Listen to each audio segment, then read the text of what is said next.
go.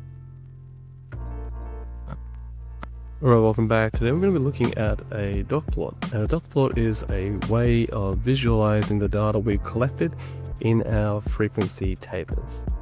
So for our first one here, with A, we have construct a dot plot for the following frequency tables. Number 1, we have 0 has a frequency of 3. So let's get started on that. 1, 2, and 3. Number 1 has a frequency of 2. And number 2 has a frequency of 4.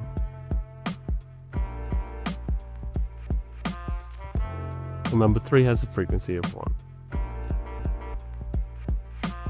Okay, from this you can see we have a general shape by distribution. It shows us where most of our values are clustered, maybe the most important or most occurring values very easily identifiable, and it's useful for basically giving us quick insights into what our data is actually showing us. Now let's look at B. So for our first one, number 1 has a frequency of 1. Number 2 has a frequency of 3.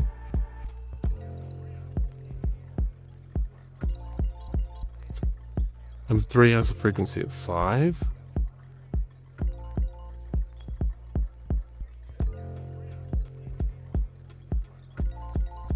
And number 4 has a frequency of 2. Alright, so you can see each data value or each frequency is represented as a dot.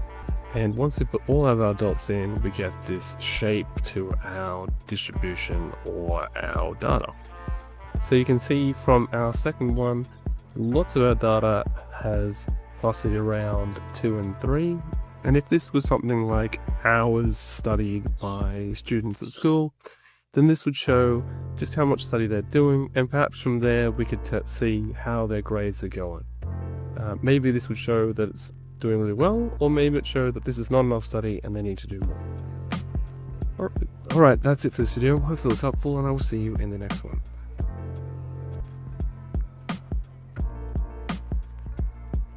So here's another exercise that we often get tasked with finding answers for, and that's to interpret our dot plot. So let's create our dot plot and then let's interpret. So we have our frequency distribution table here, but this time it's books read and the number of books read per individual respondent. So we would usually have down here books read. Alright. So let's make the dot plot. So for 0, we have a frequency of 2. For 1, we have a frequency of 5.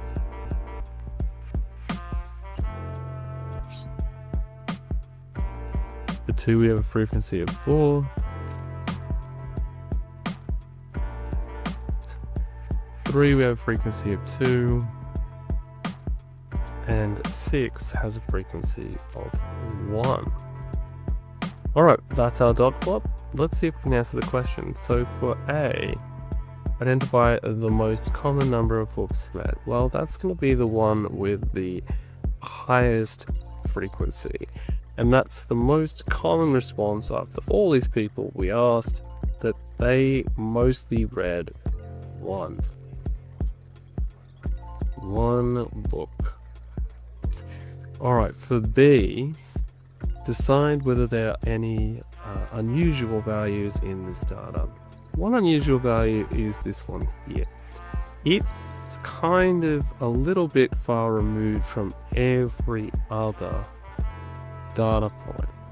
And that means that it might be an outlier. An outlier is a data point that is very far removed from the majority of data and can sometimes be an error in recording or just a mistake made in when you were taking the survey.